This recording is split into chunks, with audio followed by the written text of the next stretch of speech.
I remember my dad telling me, do not date anybody that you would not marry, and do not marry anybody that you would not trust to raise your kids faithfully if you died. Yes. And when I'm dating, I'm like, whatever, Yeah, of course I want to have a good wife. And and then everyone always tells you will not know how much you love something until you have kids. And you're like, I want to hear that. If I hear that one more time, I'm going to, And then they hand you your first child, your firstborn. Mine was a little girl. And I was like, wow, this just got real. I just grew up in a moment. And now all of a sudden it's like, yeah, that's right. What if I was to get in a car wreck and die?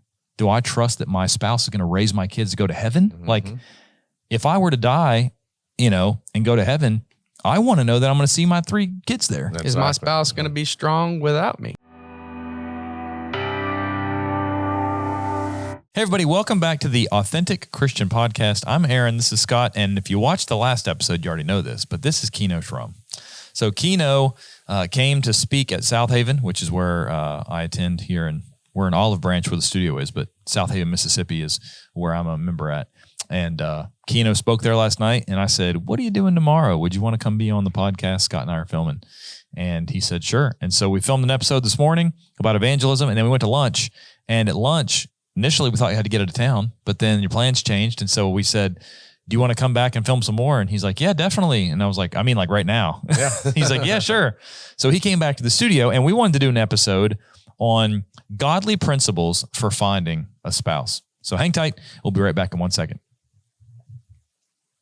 All right, so we are talking in this episode about how to find a good thing, godly principles for finding a spouse, right? We have more than 30 minutes this time. We have more than 30 minutes. So at Polishing the Pulpit, which is something that Scott and I and Keno and a bunch of guys go to. And I don't mean that as a complaint, by the way. I'm just happy that we get to go further into it. I'm going to send this to Alan and Luke. And please don't do that. They'll see it. Keno, don't.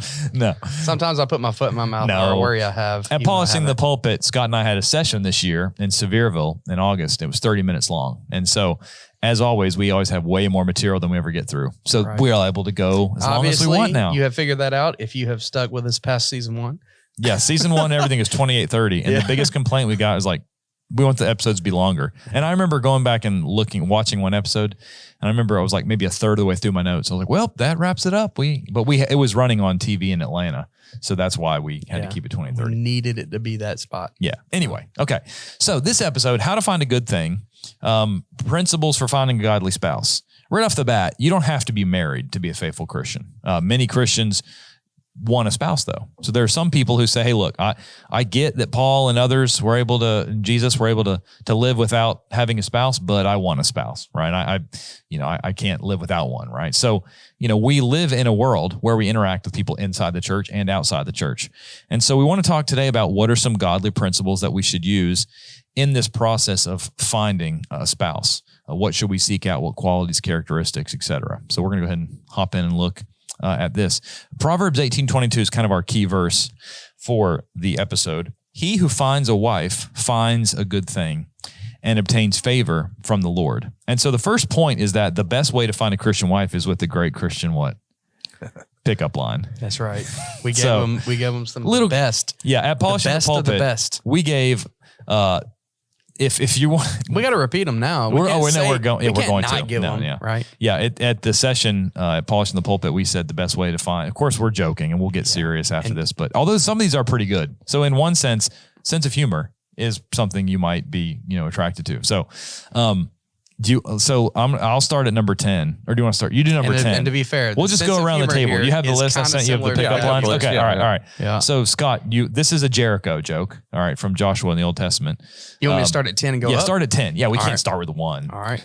How many times do I have to walk around you to make you fall for me? Wow. That's clever. I wish I would have used that on my wife. That's right. All right, number 9, you need to repent because you just stole my heart. Can we stop for just a minute? How long did it take y'all to come up with these lines? I actually got on the internet gets the and credit. I searched multiple articles. So you did this isn't an experience. This is no. You didn't try these out and test them first? Yeah. No. I think I did tell my wife, and she thought some of them were funny, and she thought some of them were not. And obviously, I mean, before you were married. Anyway, sorry. Yeah. No, I didn't try any Christian pickup lines on my wife before we got married. Yeah. Yeah. I didn't even. These are amazing. So They're I just basically did part of my lesson prep for the PTP session was research, and I researched and looked at a bunch of articles, and saw some that I was like, oh, that's like crass. And did that you one's get these from funny. a comedian or did No, it was it was a compilation of multiple websites. Wow. That gave Christian pickup lines, and these were the 10 that I thought they're my favorites. Yeah, I like them. Yeah. Number 8. I didn't believe in predestination until I met you. That's a Calvinist joke. That's it. Me next. We rotate. Although that's not, I don't know. Is that, I don't know. I guess it could be. I was gonna say, is that very romantic if you were a Calvinist and you said like, yeah, I didn't really pick you, God did. Like, or you can say God chose you for me, you know? So I guess it could be either way. All right. Scott. Is your name Grace? Because you're amazing. Wow. Yeah. I like that. Amazing Grace. 6. This is it's not my favorite, but I was just reading the book of Numbers and I realized I don't have yours. Yeah. I think I've heard that one before. If you don't get married, listen, if you're single and you're wanting to, if you don't get married using that line, you're probably not going to get married. That's it. Yeah. Oh, I didn't know that angels flew this low. How about I've always heard that's a variation of that one where it's like, hey, can I check the tag on the back of your shirt? Yeah. Of course, as a Christian, I don't really want to, if I wouldn't want to touch a girl that like the back of her shirt. But it's like, I just want to check the tag and see if you're made in heaven. That's like similar to that one. Angels. or did it hurt? And you're like, when you fell from heaven. Yeah. It's kind of like was your father a thief because he stole the stars from the sky and put them in your eyes? I remember hearing that one. That one's over the top. That's at least a little bit. Well, Ephesians said he'd let him that steal no more. Yeah. So maybe that's I'm not. That's a non-Christian. That's amazing. Yeah. I love these. Number 4 right here. That's it. amazing. All right, read number 4, Keno. Go ahead. Or was it you? It doesn't matter. Read it. Matter at all. Okay. Is your name Faith because you're the substance of things that I've hoped for? That's a good one. That one's kind of cool, right? Are you related to Abraham? Because I like you a lot. A lot. My sister's married to Lot, who's awesome. So whenever people talk about my sister, I say she's Lot's wife. Yeah, that's awesome. Yeah. Number 2, I believe one of my ribs belongs to you. Hey, bone of my bone, flesh of my flesh. Now, number 1, you just need to throw it out there. They just need to know. Go for it, Keno. Number 1. Is this seat saved? Because I am. Yeah. Hey, you know what? That fits along with our principle because we're going to talk about that. You should try to marry a Christian. So that's right. Okay, so those are the top 10, and we threw in some bonus ones in there for free. And so we're not sure if those will actually help you or hurt you, to be honest. And that's really meant to be a little bit of levity. Maybe if you use a bad joke and the girl like overlooks it, that shows that she's a forgiving person. Right. That's it. Maybe if you use the one with grace and then she has grace for you. That's right. You should have people respond and let unmerited favor for sure if you use one of those. And you should have people try these, and if it works or doesn't work, they can let you know. There you go. Authentic Christian Podcast. You just ruined my life with that pickup line. Yeah, let us know. Did these work? Did they not? Let us know in the comments section. What was your experience when you put these into practice? Email us if you found your spouse this way. So, all right. So Proverbs 18:22 talks about finding a spouse being a good thing. Of course, we're implying that it's what kind of spouse? A godly spouse, right? Look, there are situations where not all spouses turn out to be good things. You may do everything that you can do to pick a godly spouse, and there may be something in that life. I know of people who did the best that they could. They met, they vetted, they married a godly spouse, but over the course of the marriage, that spouse started getting into things they shouldn't and went the wrong way, and the marriage ended up being a wreck, not because the person who was trying to be godly, but because the person was being ungodly. So none of these things are like guarantees. That's why it's godly principles. Godly principles. That's right. Generally speaking, you're going to have better luck following these principles. Yeah. And we live in a world today where the internet can be a wonderful thing, but the internet can be a very damaging thing. And so it's easier now, especially for people to push a few buttons and get into something they shouldn't be in. And now there's a whole world of problems that comes into a marriage, and that's not at the fault of the person, who picked them to be their spouse. So, I remember when I was, you're a guitar player. Mm-hmm. And whenever I was doing music years ago, I remember Tender had just come out and I didn't even know what it was, but I was in Nashville with the guys in my band and we were sitting in a hotel room. And I remember one of our guys, I won't say his name in case he ever watches this, but he probably won't. But we were like getting ready to go eat this Mexican restaurant. And I was like, what are you doing? And he was just on his phone like this. He was just going like swiping left, swiping right. Like, what are you playing a game?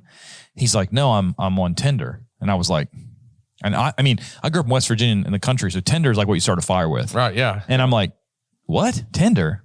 what do you mean Tinder? He's like, you don't know what Tinder is? I'm like, no, I don't know what Tinder is. He's like, it's this app where literally you swipe left or right if you like the way somebody looks. I'm like, and then you thought he's playing Fruit Ninja. I didn't know what he was doing, but then he explains to me what it is. And I'm like, then he told me it's like also proximity. I'm like, wait, so you're just swiping left and right to find the people that you think are physically attractive that live with, or that are within like a mile or two, whatever I don't know how it works. I mean, I know how it works from what he told me, but I was never on there. And he was like, yeah. And I'm like, that first of all, that's the worst way to find a spouse, a Christian spouse in general. It's literally, you're just judging according to appearances. And if you want Bible examples of that, like, I mean, I assume he was just looking for a girl to like meet while we were in Nashville for like 4 days. Well, it's not like he was looking for a godly woman to marry. It's a hookup app. He wasn't a Christian either. Yeah. So yeah, that's it. It's an app just for finding stuff for right now pleasures, and there's nothing more to it. And we get that even with the TV, with the Bachelor and the Bachelorette and all these reality shows that Married at First Sight. Yeah, and it's taken something that was yeah, it's like literally they never meet. Yeah, and they like walk into the same room. And we're not talking about arranged marriages in India. We're talking about like it's a reality show. What? Yeah, I saw a clip the other day of this guy that put in those fake teeth, like the fake teeth. So when the woman walked in, she saw him. He had these big buck teeth, and she like started crying. I don't think she realized it was a joke, although she should have been crying because marrying somebody that you've never met. What they're doing, they're taking something that God designed, and they're making a mockery of it. They are. It's holy, and they're basically profaning it. And then we get millions of Americans that watch it for entertainment, knowing that marriage is not going to end in a godly marriage. It's just going to, That's right. But we've made it entertainment. What we're doing, we're celebrating ungodly things. It's going to end in adultery. It's going to lead to more of it. Yeah. And, you think about things like Tinder or things about just looking at how physically attractive somebody is and saying, oh, that's how I'm going to pick my wives. You can see examples of this in the Old Testament. And Solomon is the first one. I was going to say, it gets you in trouble. Yeah, go to 1 Kings 11. Like if you go to 1 Kings 11, I mean, we all know Solomon was given wisdom by God. God said, what do you want? Anything you want. And he says, give me wisdom.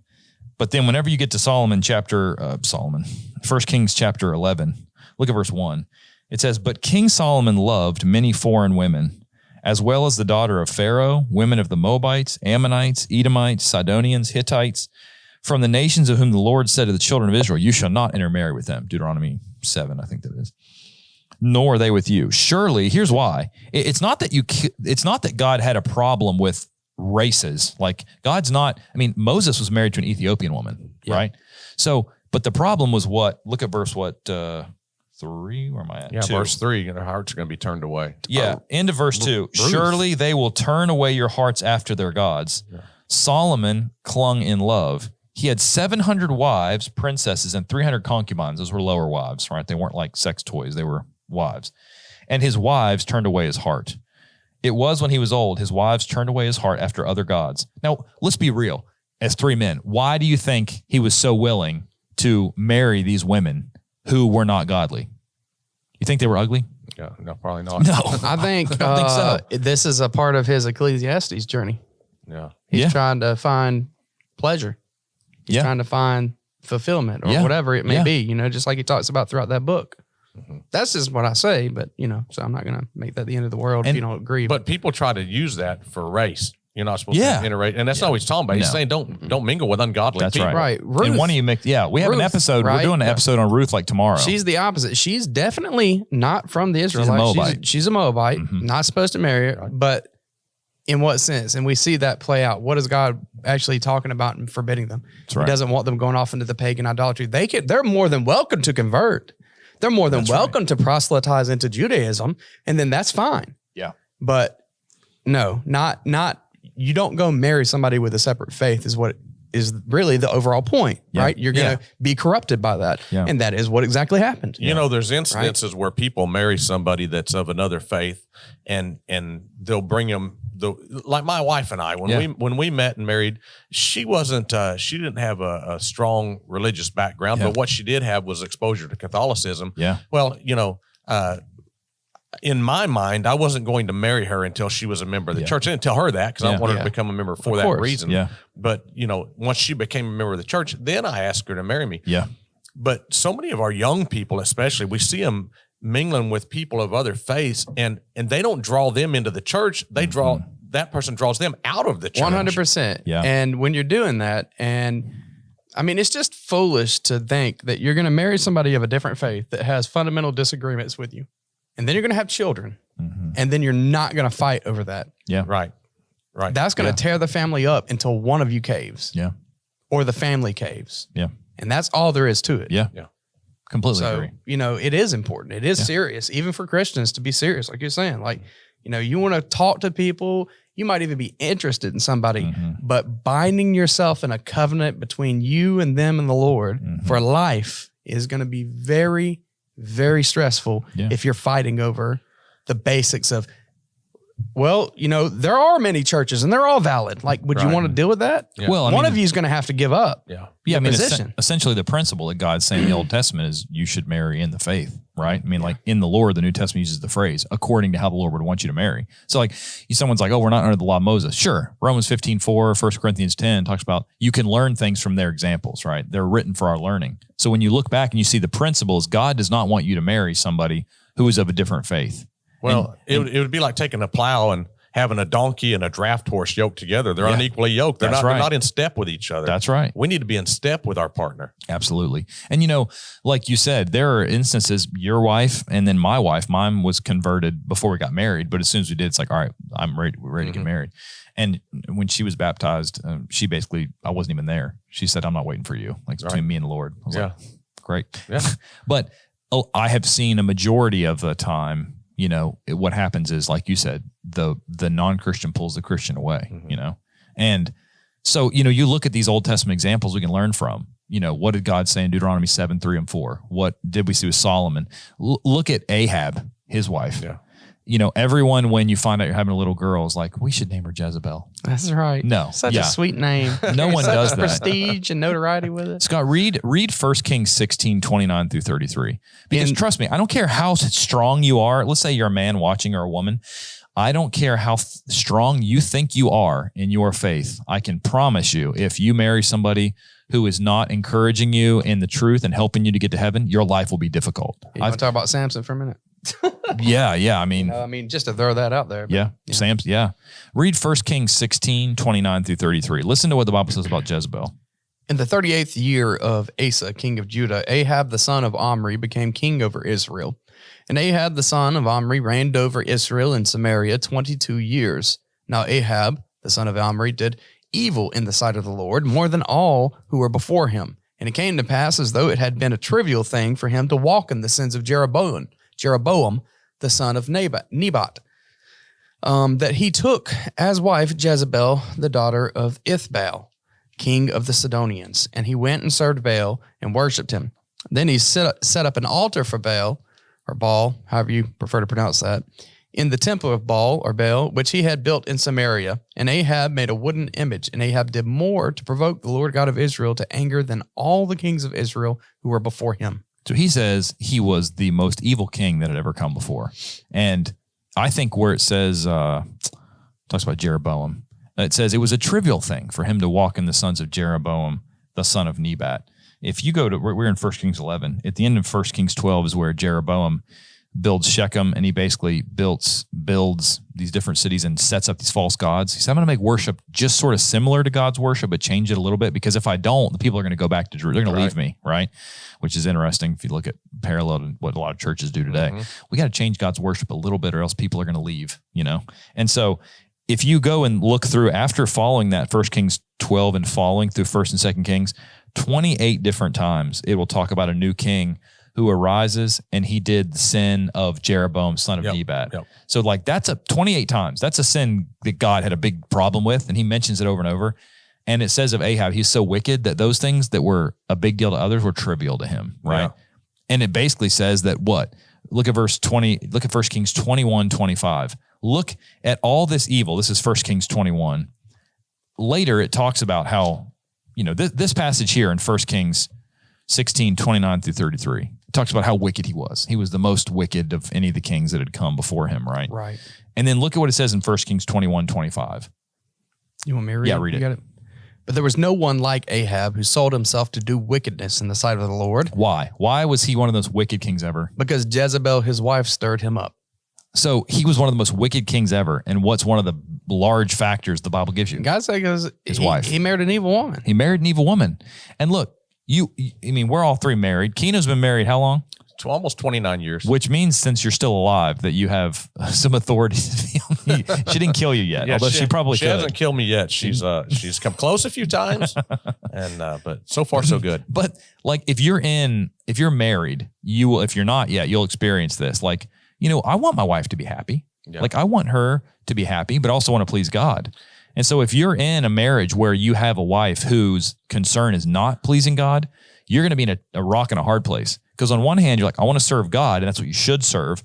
But then you also don't want your wife to be unhappy all the time because that makes things strife. It causes a lot of strife. Yeah, you owe obligations to your wife. Well, we always say that, happy wife, happy life. Yeah. Well, that happy wife, happy life will lead you to away from God because you're going to have to make a decision between God and your wife.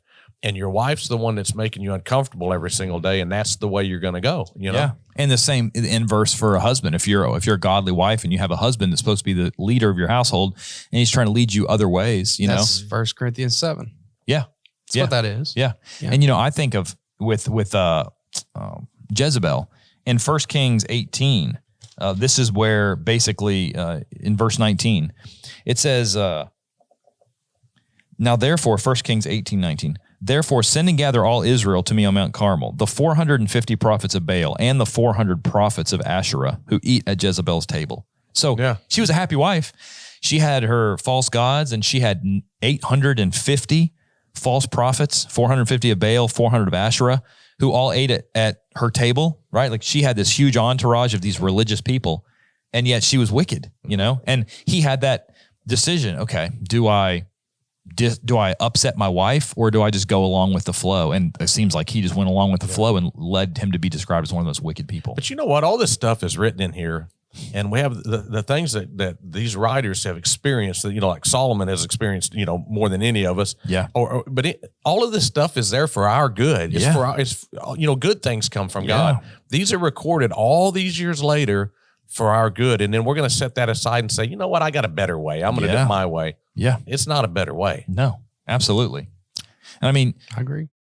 Thanks for watching the Authentic Christian Podcast. I want to talk to you real quick about the Authentic Christian resource page. Many times during the episodes, Scott or myself will bring up a great sermon, another video, maybe an article that we recommend that you watch. And so if you go to the GBN website, gbntv.org, and you click on resources, and then you click on the Authentic Christian, and we'll have a video on screen to show you this, you can find the resource page. And then you just scroll down and find the particular episode that we're discussing.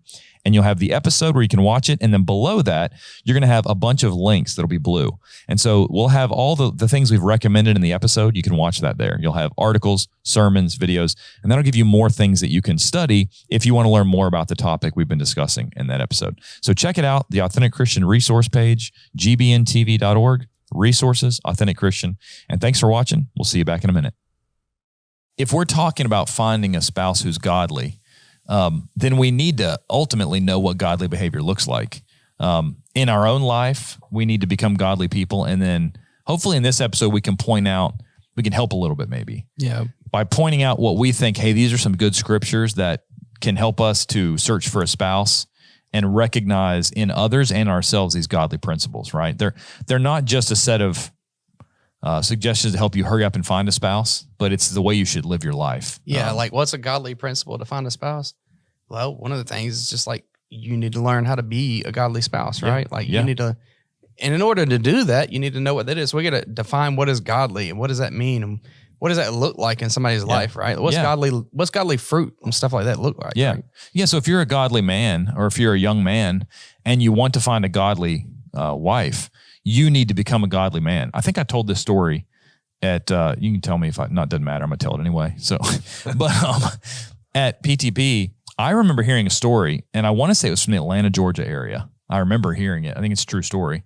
And there was a woman, a grandmother, and her granddaughter came to church with her. And her granddaughter was kind of a partier and dressed kind of, skimpy and sort of seductive at church services and all this. And she wanted to find a godly husband because she knew she wanted to be godly eventually, like settle down. And so one day this like man, a visitor came in. He was a young man, good looking, successful. I don't know exactly the detail. I want to say he's like a doctor or lawyer, like good job, but he was a godly man. And the young lady said to her grandma, like, I'm going to go talk to him. That's the man I'm going to marry, or a man like him. And the grandmother said to the granddaughter, a man like that would never want to marry you. And the daughter's like, what? And the grandma's like, a man like him, a godly man, would never want to marry someone like you who acts like you, because it's nothing against the girl. She may have been a nice girl, but he is trying, if he's a godly man, he is thinking about the future. Hey, I want to marry a godly spouse so that I can grow closer towards God. And so the grandmother was just saying like, hey, look, if you want to marry a man like that, you could do the inverse, Yeah, you're going to have to present yourself a little different. Yeah. And the way, number one, that's almost like a sub point. The number one point reason why you should be godly is so you can follow God and be what he wants you to be.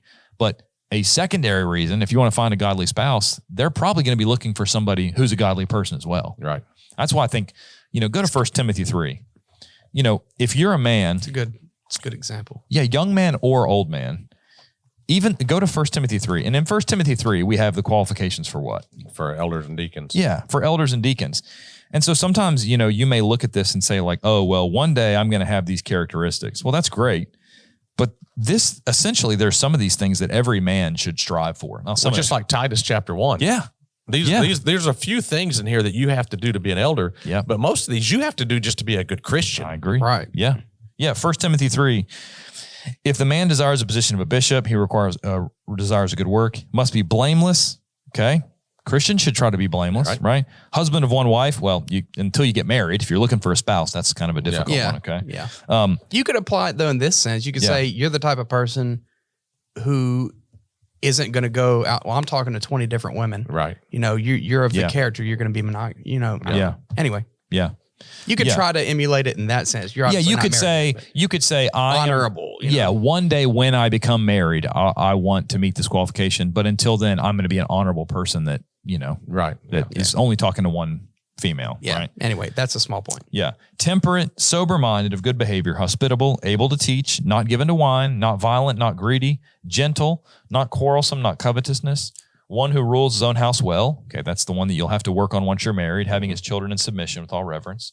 Verse 6, not a novice, lest being puffed up with pride, he fall into the same condemnation of the devil. He must have a good testimony among those who are outside, lest he fall into reproach and the snare of the devil, right? And you could continue to read in verse 8 through 13 about deacons. But all those are good characteristics. They're just good for anybody. Yeah. They're good for anybody. Yeah. Absolutely. Yeah. And I mean, if in the context of what we're talking about, you're looking for a godly spouse. Mm-hmm. So you need to be one. And then also for our ladies that are listening, these are kind of, if you want to make a list of things you ought to be looking for, instead of saying, well, I want a man that's like this and I want a man that's like, if you want to instead just supplant your desire and say, I want to have biblical desires for what a man should be. Yeah. This is your list, right? Men will often point people to Proverbs 31, the godly woman. Yeah. And there's a lot of text about that on the other side, but this is a good one.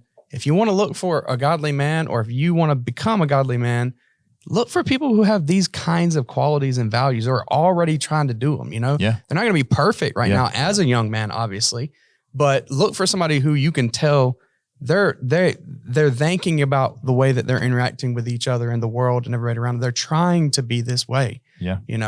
Titus chapter 1 is basically addressing the same thing, but look at Titus chapter 2. Yeah. Just starting at verse 1.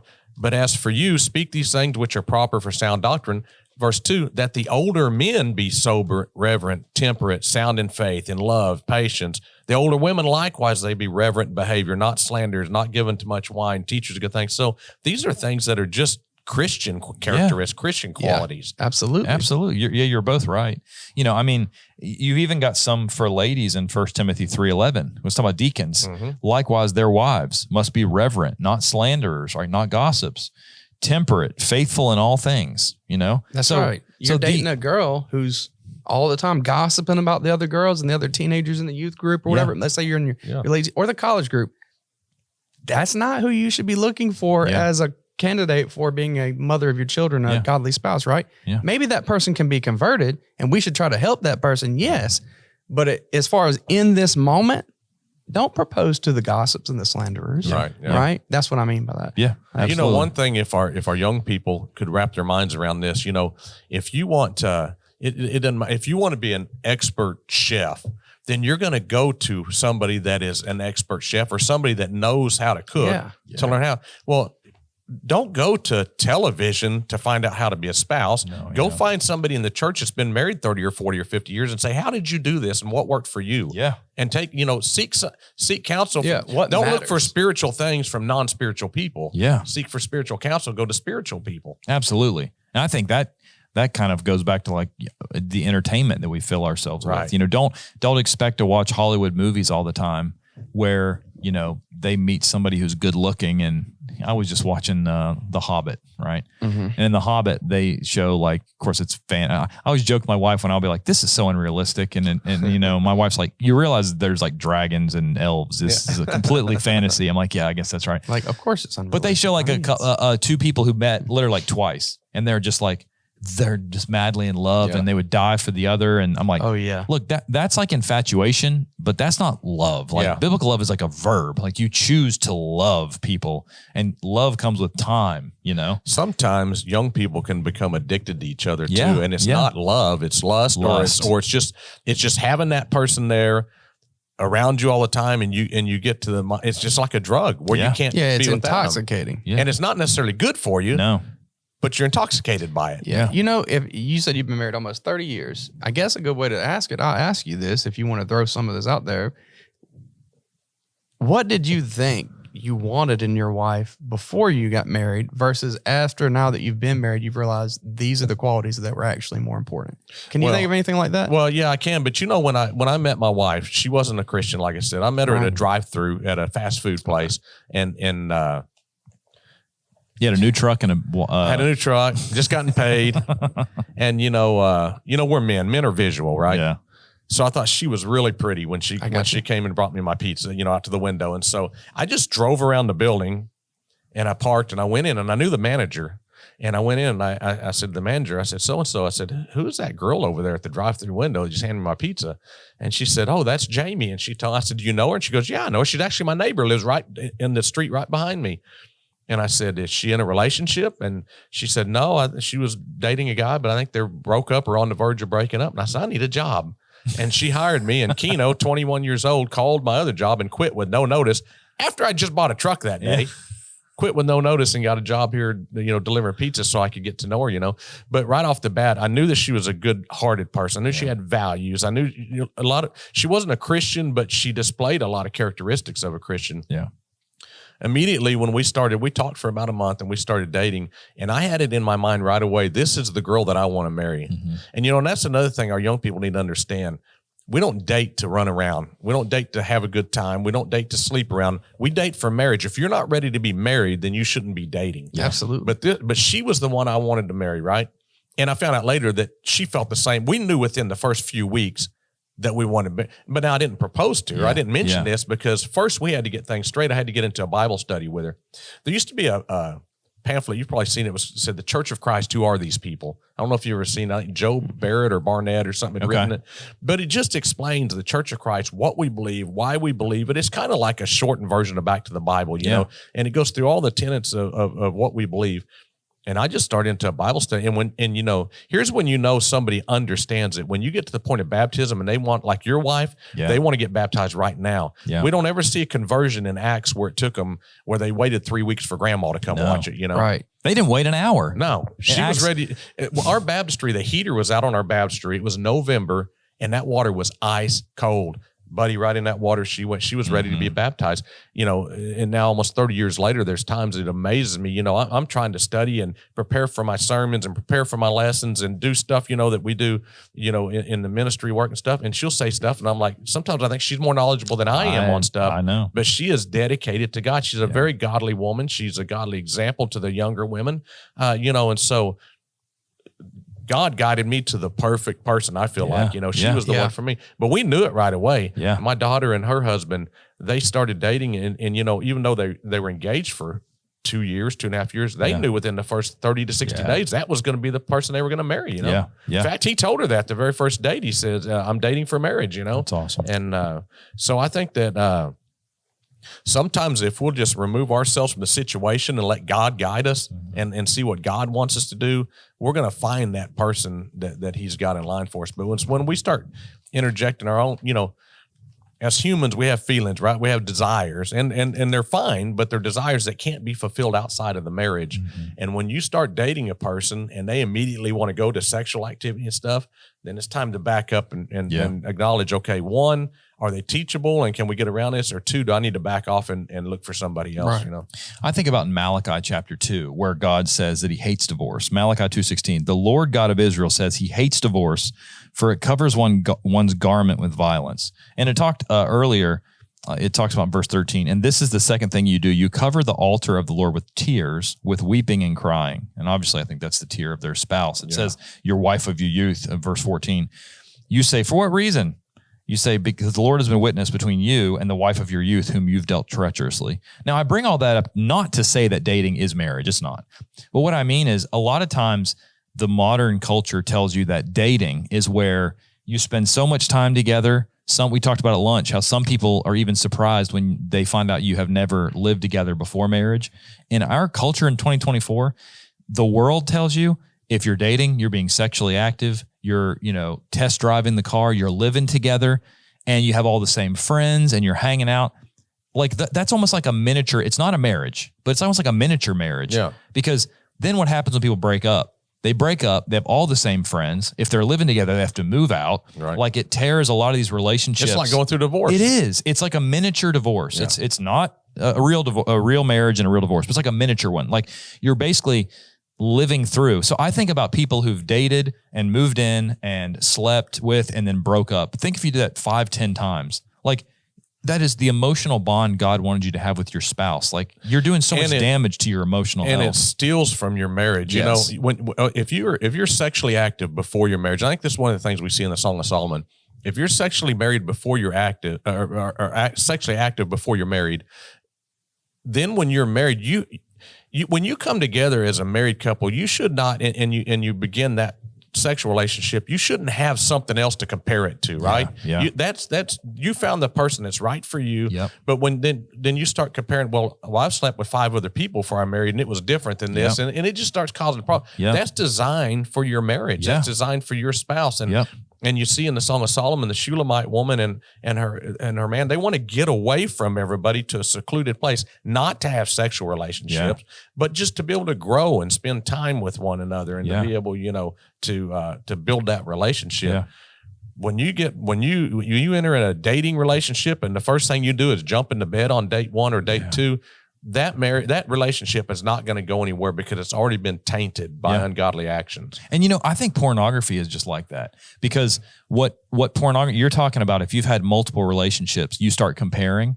I mean, what do you think pornography is? Yeah, it's without the physical act. Yeah. You are basically objectifying the woman, right? And I know it can go both ways. Women can watch, but if it's a man, the man is basically looking at his spouse and saying, oh, I wish you were like this. And that's not made real. up fake actor. That's right. It's real. It's disgusting and ungodly, And so all of these things, like, go to Proverbs 31. This is the kind of character, if you're a man, this is the kind of woman that you want. And I'll say this, there might be a time in your life where you have two sort of conflicting things fighting in your mind. I remember one guy that I was talking to, and he was in a relationship with a good girl, good woman. And he was telling me he had lived a previous life. He was kind of a womanizer. And he told me, he said, Aaron, I am sort of torn between these two things because one side of my brain cannot imagine being with one woman for the rest of my life. And the other side tells me that God wants me to do this. And I said, you need to ignore that, your impulse, and follow God's word. Yeah. And even if you feel like I'm not doing, if you're following God's word, that's the right thing to follow. Right. Even if the other side of your mind is telling you, no, I'm going to regret it. No, follow God's word, right? And he did, and he's happily married and has kids now, right? Well, that's a lot of what Paul talks about throughout Galatians is you're going to have this war, but this desires of the flesh and desires of the spirit. You better go with the desires of the spirit. But that's right. The desires of the flesh are going to be there, but we don't give in to those desires. Yeah. Yeah. And I mean, I guess that's kind of what I was starting to hint at earlier when I was asking that question. It's like a lot of the things that I maybe not desire of the flesh specifically, but sometimes the things that I thought I would appreciate, that I thought would matter the most to me in my marriage before I got married, aren't necessarily the most important things to me about my wife and in my marriage now. Like, when we were dating, I really appreciated that I could make my wife laugh, that it was easy to have fun with. We got along easy. Mm-hmm. We have children now. Things aren't always easy. Mm-hmm. Those things probably weren't necessarily what I should have been the most grateful for. I should have been more grateful. And I'm not saying you shouldn't be grateful, but what I mean is, like, really in the end, what was more important was my wife's attitude about work, right, or her attitude about how to raise the children. Her values. Exactly. So, and that's what I was trying to get at earlier. It's like, when you're looking at someone, check what it is that you're most appreciating in them. And if it's not lined up to biblical, that's right, like you're talking about now, then adjust your priorities to be that. Don't trust your mind. Trust God's word. Absolutely. Don't trust your thoughts and trust God's word. Right. Yeah. And when you look at Proverbs 31, who can find a virtuous wife? Her worth is far above rubies. The heart of her husband is verse 10. Safely trusts in her. She will have no lack of gain. She does him good and not evil all the days of her life. She's trustworthy, right? Next part, she's a hard worker. She seeks wool and flax. She willingly works with her hands. She's like the merchant ships. She brings her food from afar. She rises while it is yet night, provides food for her household and a portion for her servants. So she takes care of her family, Mm-hmm. My dad always told me, and it's one of those funny things when your dad tells you something and you're like, you don't know what you're talking about. And then you mature and you're like, my dad knew what he was talking about. I remember my dad telling me, do not date anybody that you would not marry, and do not marry anybody that you would not trust to raise your kids faithfully if you died. Yes. And when I'm dating, I'm like, whatever, Yeah, of course I want to have a good wife. And and then everyone always tells you, you will not know how much you love something until you have kids. And you're like, I want to hear that. If I hear that one more time, I'm going to, And then they hand you your first child, your firstborn. Mine was a little girl. And I was like, wow, this just got real. Like I just grew up in a moment. And now all of a sudden it's like, yeah, that's right. What if I was to get in a car wreck and die? Do I trust that my spouse is going to raise my kids to go to heaven? Mm-hmm. Like if I were to die, and go to heaven, I want to know that I'm going to see my 3 kids there. Exactly. Is my spouse going to be strong without me? Yeah. Right. Maybe they're faithful as long as I'm here, but if I die, are they going to run back to family who's going to draw them away? I mean, you might even want to consider that. What's this person's relationship like with their family in your consideration in marriage and things like that, all those things matter. Like, how do they live their life in respect to what the Bible teaches about life and godliness, right? There's a lot more to it than my desires in this minute as a 18, 19, 20-year-old person, Yes. Exactly. Yes. Exactly. Yeah, I mean, I'm not going to read all of Proverbs 31:10 and following, but, it talks about her household is clothed with scarlet. She takes care of her family. She makes tapestry for herself. Her clothing is fine linen and purple. That doesn't mean that you have to say, well, do you knit your own? And here's my checklist. Do you sew your own clothes together? Nope. Oh, we're off the list. No. Yeah. Just about in that time, that was typical for taking care of the clothing for their family. She talks about how she basically takes care of the poor. She's generous. Like she's hospitable. Like these are things that you can look for in a spouse. And look, no one, you're going to watch this and say, I don't know if I could ever find somebody that perfect. No one's going to be perfect. Right. We're just saying, use the Bible as a barometer. And if you have, I've even recommended, hey, make a list of study your Bible as you read through your even do this. I recently read through all the Gospels over the last week looking for a certain topic.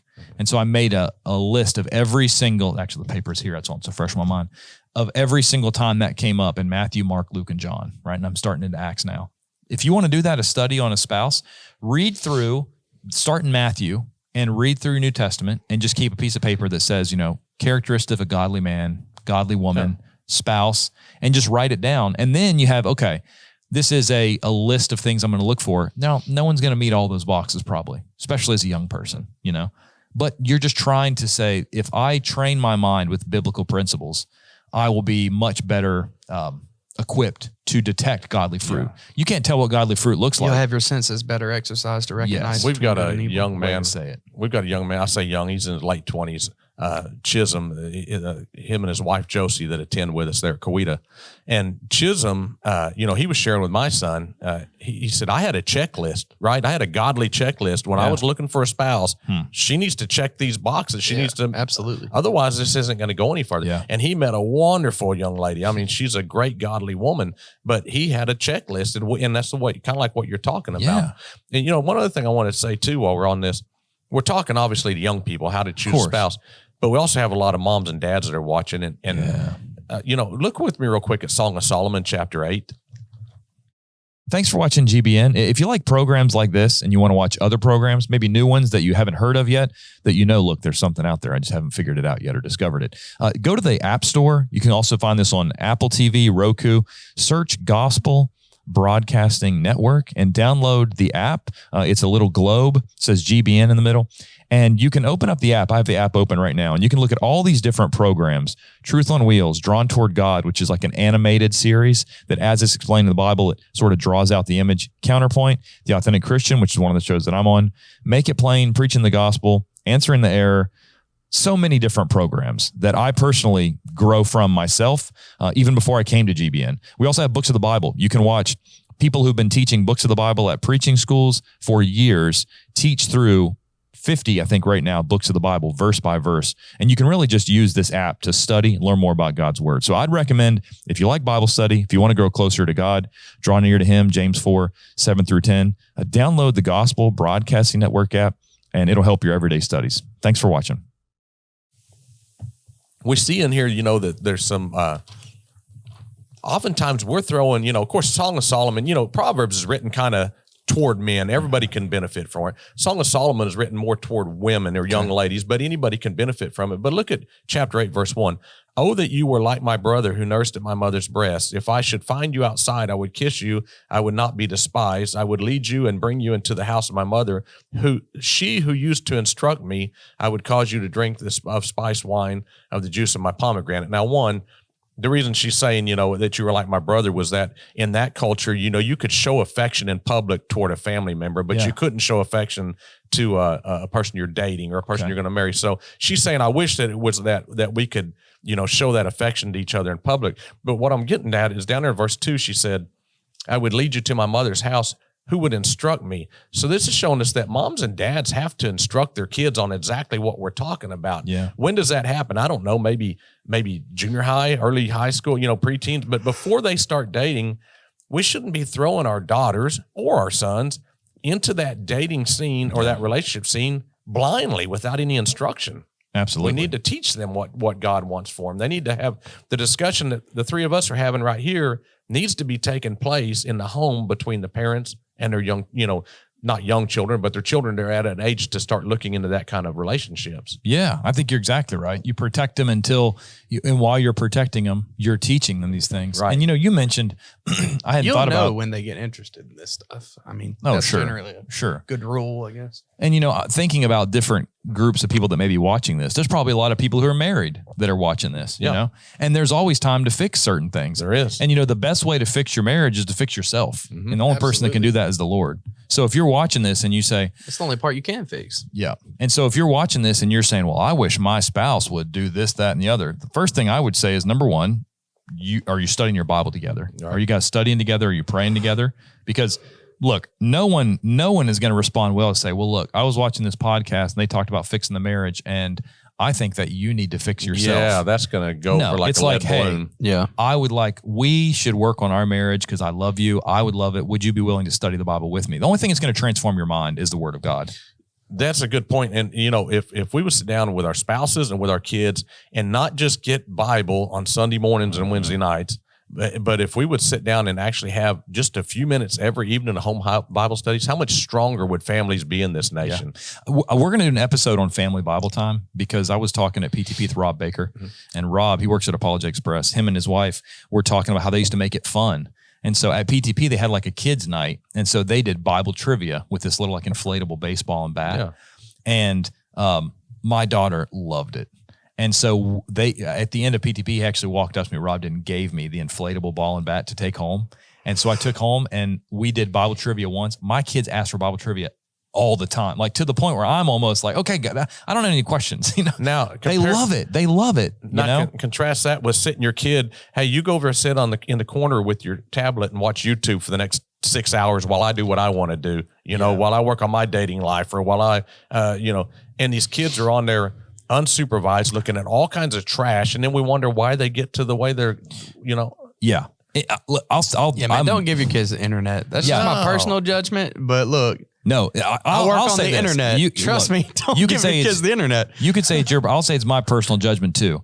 But if you want me to sit here and believe that you're doing a good thing by giving your kid a tablet all the time, I'll tell you a couple stories. Number one, I remember sitting and I was walked out during a service once and saw like a 7-year-old girl with her own phone, unsupervised, scrolling through. It looked like TikTok, right? Yeah, Reels. or fake. Yeah.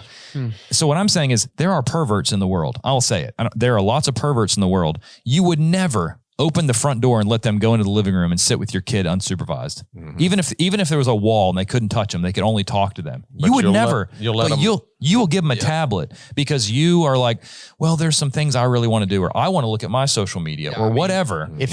You will give your kid a tablet or a phone or whatever, and let them. Now, I'm not talking about, look, they want to watch a show that is, they can't click to anything else. But if you're giving your kid YouTube or any of this stuff. If YouTube and TikTok are raising your kids, right? Yeah. Like, you're going to get someone else's kids. Not so much if you buy a little $50 tablet and it's got like ABC Mouse or something. Yeah. It's like a school Not talking about that. But yeah, specifically the idea of you're going to hook them into the world and give the world unadministrated, unmitigated access to your child, then the world's going to raise your child. Yeah. And then your kids at 8, 9, 10, 11 years old, their sole purpose in life is to be an influencer. That's the number one job now, man. Everybody wants to grow up and they want to be on YouTube or something. Yep. Instead of engineer, doctor, policeman, fire, lawyer, all that, it's entertainer, rapper, music maker, video maker, whatever. We want to entertain each other. I saw someone quote, it said, if you want to end your kid's childhood, give them a tablet or a phone. Like as soon as you want, and I'll say this, if you want to make sure that your kid's mind is perverted, then give perverts access to his mind. Yeah. And the way you do that is you let them get on YouTube or anything that's not restricted, anything that's connected to the internet. And if they hit the wrong button, or if you give your kid a phone and they're playing. And I'll say there's even a limit maybe on how long offline, but that's a separate subject. Yeah, if you give your kid your phone and they're playing Mickey Mouse Clubhouse, I don't know if that's just made that rhymes. I think it is a show, but anyway, Mickey Mouse theme song from a show. Okay, great. So Mickey Mouse Clubhouse on your phone, but you're not watching them, and they have the ability to click over to Safari or to YouTube. I'm telling you, it's just a recipe for disaster. Don't do it. Even if they don't, let's say this. I'll go further because I've dealt with it. We have some little cheap phones for our kids that when we're on the road trips, we can turn that on, but they don't have internet access or whatever. And I have been stupid and I've installed an app that's like, oh, well, they can't go to things, they can't access the internet, but they still serve them ads. Yeah. Like they still will just randomly what are the ads going to be? Exactly. So like you have to be extremely careful. Yep. You can't even just say, well, I won't put YouTube on it. I won't give it data. I won't do this. I'll specifically install apps that like I look at for a second. Even if you just look at it for a second, like you literally have to sit there and watch them use it for like hours just to see if something's going to pop up. Like it's really hard. So just, if you could avoid it, don't even introduce it until they're in their teen years. Yeah. And even then, at least. I mean, I'm not everybody's parent and I'm not your dad. And this is just my judgment. You have a responsibility as a steward to raise your kids. Yeah. And when I think about my kids, your job's to get them to heaven. That's what I was going to say. Yeah. My number one goal is to get my kid to heaven, and I don't care what the world does. I don't care if the world says, well, you're not going to have your kid in this or that because it's going to be, they're going to be. Not if it's going to risk them getting to heaven. Exactly. Yeah, exactly. You say, well, you're a helicopter dad or parent. Well, no, I just don't want my kid playing with that kid who said the F word 5 times in the last 2 minutes. Yeah. Like I feel for that kid. Mm-hmm. And I pray for that kid and their parents, but there are some things you're still not going to let them influence I'm not your going to kid. Exactly. I remember it was something Guy in Woods said in a book, and he's not inspired, of course, but the quote I really liked. He said he was talking somewhere about dancing, not like the hokey pokey, but like sinful dancing, like lasciviousness, like unchaste bodily movements, that causes lust. And this woman came up after the sermon, and she was super upset with him, and she was like, "Well, my daughter does dancing because I want her to be graceful." And Guy in Wood said, I would rather my daughter waddle like a duck into heaven than dance gracefully into hell. Right. Dance like a swan on the hill or something. I don't know if he said swan, but yeah, that's a good thought. I mean, that's true. I want my kid to go to heaven. That's all I care about. I want my kid to go to heaven. Put that into the sports or whatever. I want my kid to be the best. I want him to be the best. I want him to do the best. God told us that we got to do whatsoever we do. We got to do it heartily in the Lord, right? Well, you got to take that in the context. Yeah. The main and most important thing in life is definitely the Bible and God and all the things that it teaches and associates. 100%. Yeah. That's more important than anything else. Look, I'll go ahead and dare to say it. It's more important than your child's education. Absolutely. Ooh, in America, I know we put education on that idol of it is almost divine. I love education. I'm educated. I love to read. Mm-hmm. That doesn't mean anything if I die and I go to hell. That's nothing. right, Nothing. Yeah. Don't emphasize education to the point that you send your child out. This isn't about parenting specifically, this episode, but, godly principles for finding a spouse are going to necessarily involve some thoughts about being a parent later in your life. And also when you're looking at the person that you're wanting to date, they got to be on that same page. Well, yeah, if you agree with us talking about this and you marry somebody who doesn't, you're going to be in for a fight. So you got to know how to look for the right person, right? Yeah. Look for that godly kind of fruit that's going to let you have. If you're a parent, you absolutely need to be the one teaching your kid about this. Right. Because, do you really think as a parent, if you have a daughter or son, that, like out at South Haven, do I think that Robert or Josh have preached a ton of enough sermons to train my kids know who to marry? No, they might preach a couple and they're great sermons, but they got so many other things to preach on. And it's not their job. No, their job is, it's the parents' job. Yep. We want the schools to raise our kids. We want everybody else in the world. That's our kids. We ought to be vested in our kids and their spirituality. Yep. Our son, do y'all have Me TV back here? No. In Oklahoma. We might. In Oklahoma, there's Me TV. It's just old classics, Yeah. Our son and daughter, I don't remember what they did one time, but we grounded them from color TV. All they could watch was Me TV, black and white. Yeah. It was supposed to be a punishment. They loved it. They watched every episode of Andy Griffith, the Dick Van Dyke Show, but they got to where that was all they were watching. Well, I would a whole lot rather them watch that than the trash that's on all this. And they grew up. Basically, that's all they watched the rest of the time they were growing up was old black and white. Yeah. We made them watch Grapes of Wrath because we're Okies. They needed to know our history, right? But we made them watch it as a punishment, and they loved it, and it kept them out of the garbage that was on TV. I read it was like a study once that said the average kid before they turn 12 with modern TV has seen I forget the number, but it was like 1 million. It was like 100,000 violent crimes. 1,000 murders, all these and it was saying if you let your kid watch TV, you may think they know it's pretend. Kids don't know it's pretend. No, and I'm going to tell you something. A lot of two kids, toys fight on Toy Story, your kid cries because they don't see people fight. Right. And I think a lot of the young people, and we're getting way off topic, but I think a lot of the young people today are so engrossed in video games and stuff that they think that if somebody loses their life, they're going to respawn and come back. Yeah. And our TV has desensitized us to the point. There's stuff that would have terrified me as a child that our kids are watching now. And I'm like, what in the world? I spent 13 years in law enforcement. I didn't see stuff that bad, and our kids are watching it. Yeah. It's desensitized and it's detached. Yeah. And I think that combination is what makes it so especially bad. I don't know where you would say that. It's because it's like you're saying, you're desensitized to what you see, but you're also going through life with this attitude. It seems to be lasting longer. I'm not aware of my mortality. Right. Yeah. I'm going to go out and do wild stuff on TikTok for views and not, and people die doing that stuff. There's videos of people trying to do something stupid for the TikTok views and they just die on camera. Right. We become not only desensitized, but detached. Yeah. We live almost as if we live in the digital world. Almost exclusively now. A lot of people are there. They're stuck there or on their phone all day. That's the only thing they do. I'm on my phone a lot. I'm on my phone a lot for work. I'm trying to evangelize. I'm trying to keep ideas. I specifically am trying to do things for work. But generally speaking, I have to make myself put my phone away at certain times. Because look, I get into that algorithm and it gets me and all that kind of stuff. Everybody. We all have fallen into that to some degree, some more than others. And we got to snap out of that and get back to reality. I don't know how to say what you need to do, what I need to do, but I know if we're going to be going about, if you're a young person looking for a godly spouse, or if you're an older person thinking about how to raise your children and teach them to look for a godly spouse, one of the things we definitely got to do is get back to reality. which means spending time with each other so that we can actually teach these things. You pointed that out. It's not Robert's job to teach my kids how to find a spouse. No. It's Robert's job to preach the truth at South Haven where he preaches. That's right. And to some degree, to try to teach on subjects the elders think he ought to teach on because they know somebody's going through an issue or somebody's involved in something they need to address. Sure. That's his job. Yeah. That's his job.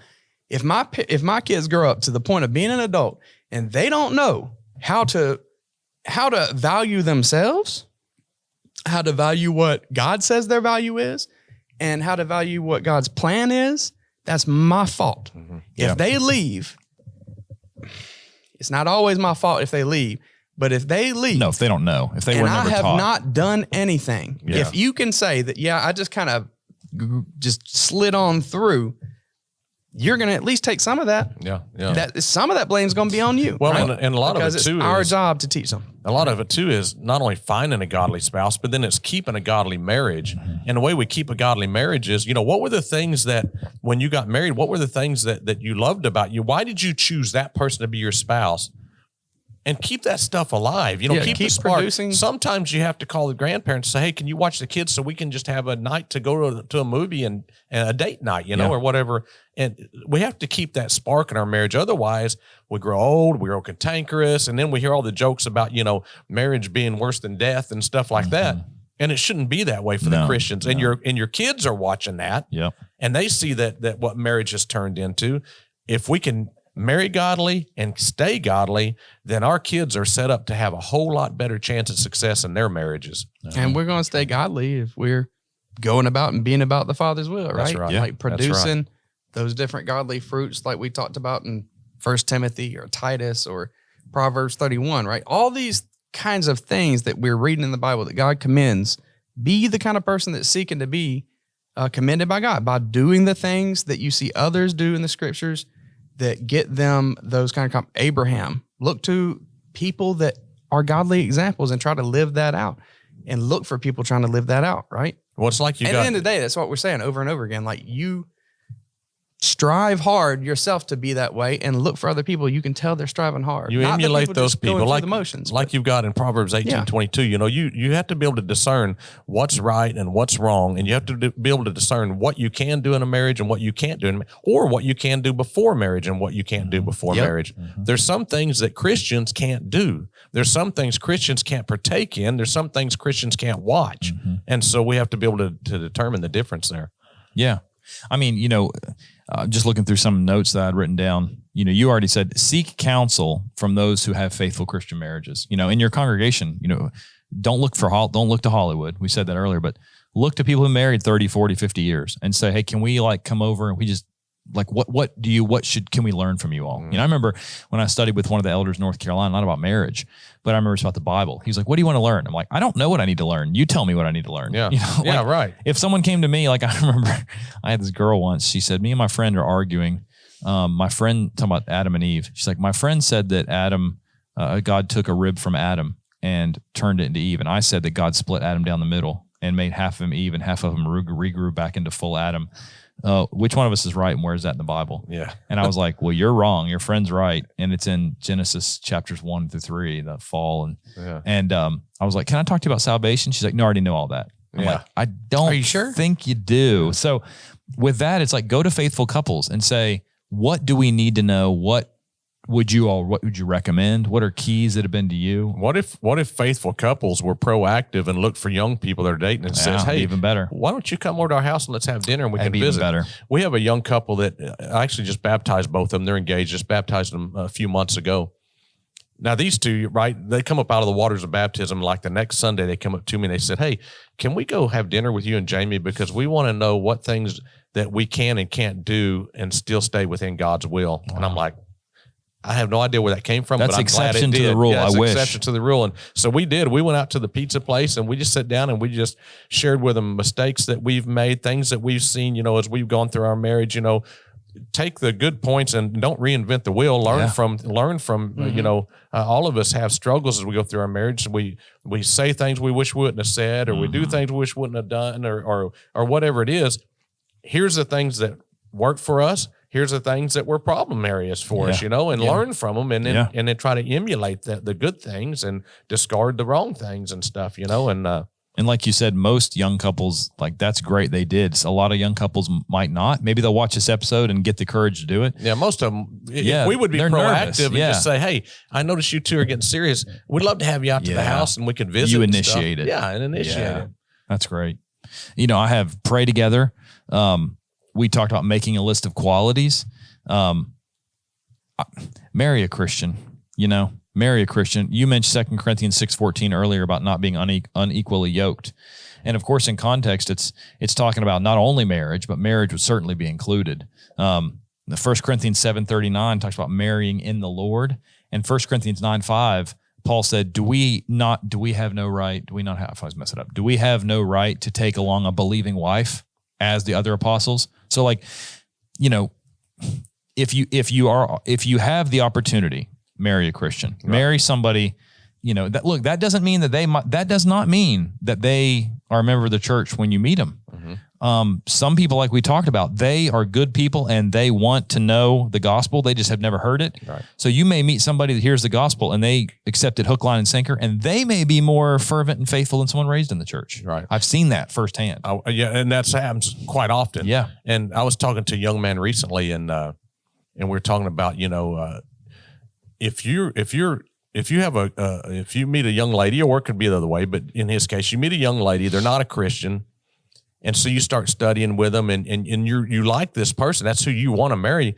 But if they're just not showing any effort, they don't want. If they're not doing it now, not to say they won't ever do it, but the chances are a lot less. You need to look at their background, look at the family life they came from, because, what took place in their history is often going to repeat itself. I don't know if you know this or not.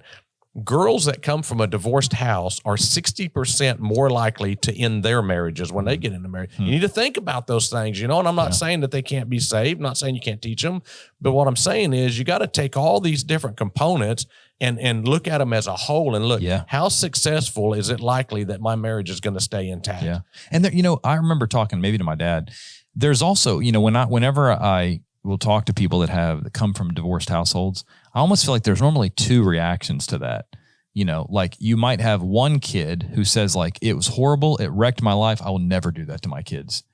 And then you have another one, not there's exceptions, but another one where I've met people who try to justify, like, yeah, I know, but this was it's like whenever I hear someone that's justifying it, I'm like, oh, that's like a red flag. These things questions you got to ask, things you got to find out. I found it very odd. I don't remember what the number was, but for men that come out of divorced households, it was like 10 or 15%. Really? Whereas for women, it was 60%. I don't know, and I don't remember who did the study. You can find it on Google. Yeah. But it was odd to me, the difference between men and women. And like I said, it's not question them, talk to them about it. You're going to be able to find out if it's something they're going to try to justify. Well, then maybe that's a red flag, Yeah, that's a good point. And, one thing that I have tried to do every time if I'm teaching a young group of people, sometimes even when it's not even related, but, the Bible, when it talks about marriage, divorce, and remarriage, it talks about when God joins people, they're joined for life. Death separates, and the only other thing that separates is Matthew 19:9, which is if one person commits fornication, then the innocent party can put the guilty away. And that's if you're innocent. If you're like withholding yourself, then that's not really innocent in that thing. But that is the only reason for divorce. Parents need to teach their kids this.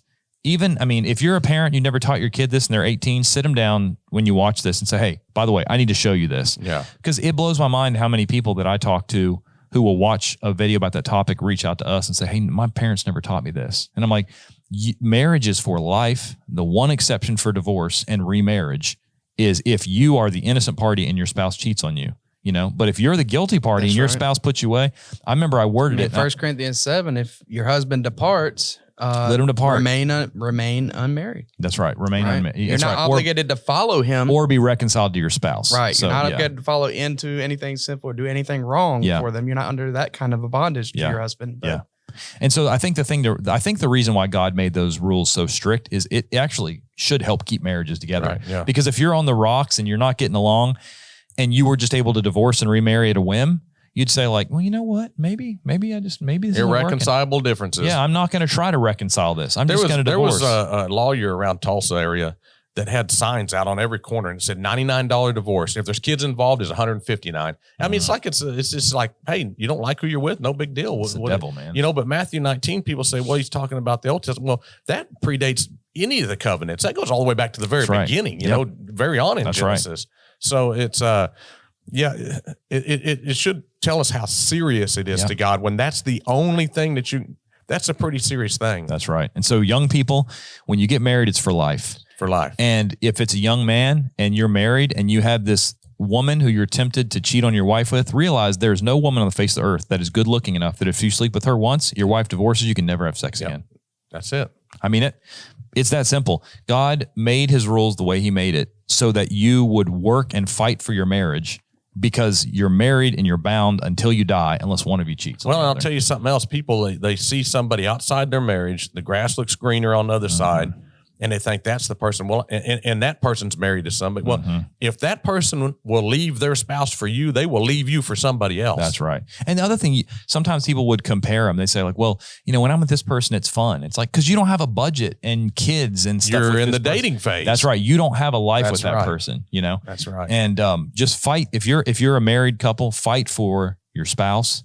Don't give up. Don't listen to the world that says, well, or even maybe your friends. Well, if it's not working out, no. Listen to God's word. And I want to say something else too, when you're talking about the only reason that we can get divorces for adultery, but that doesn't mean that you have to get divorced, because there's a lot of Christian couples that something happens, whatever, the world creeps in their marriage, but they're able to work through that and stay a godly couple, and so. I heard a guy who's a denominational guy that never really says about anything I think's any good. And the one thing he said was pretty good. I heard him once say, he said that adultery or fornication, he said it is, he didn't say is the only reason for divorce, because he teaches error on it, but he said it's also an opportunity for forgiveness. That's right. And I thought, wow, that's actually what he said. And you look in the Old Testament, over and over, God pictures himself as being married to his people, and his people cheat. And what does God do over and over? If you'll repent, I'll forgive. That's right. That's right. Well, look, if you're watching this and you made it this far, thank you so much for hanging out with us. Thank you, Keno, for being here with us. If you didn't watch the last episode that we did on evangelism and the parable of the wedding feast, go watch that. Look up what Keno does. Keno works with House to House, Heart to Heart, School of Evangelism, and they travel around the country. Have you guys gone internationally yet? No, it's mainly right here in the country. Well, you could be the next first international training churches. We're actually I was down. I spoke at a congregation in St. Martin. About a month ago. Cool. And we're working to try to get the School of Evangelism in there. So we'll be international. And twist your arm to get you go there. Oh, it's tough. It's just the things you do. But I am ready to throw myself down and sacrifice myself. There you go. Say, here I am, send me. Here I am, send me. That's it. But no. So their motto is training the saved to teach the lost. Is that right? Training the saved to teach the lost. To teach the lost. And so they go around and they help teach and train. Hey, this is what Jesus did in evangelism to reach the lost. This is how you can do the same thing. If you want more information about how they can send you, go watch the last episode we did. He talks at the end of the episode a lot about that. If you want more information, reach out to us, AuthenticChristianPodcast@gmail.com. We'll connect you with Keno and the House to House, Heart to Heart School of Evangelism. Keno, thanks for being with us, buddy. Thank you, guys. Yeah. Scott, thanks for being here. Hanging Always out with me. Pleasure. You haven't left me after 5 years. Hope you all have a great day. Thanks for watching the Authentic Christian Podcast, and we will see you back on the next episode. Thanks for watching the Authentic Christian Podcast. If you want to watch the rest of this episode or other episodes, you can go to our website, gbntv.org, and click on the On Demand section. Or you can go to YouTube, Roku, Apple TV, or you could download the Gospel Broadcasting Network app. Just go in the App Store, search Gospel Broadcasting Network, download the app, and you can watch this show and many other great shows and learn more about the Bible. Thanks for watching the Authentic Christian Podcast. We'll see you back on the next episode.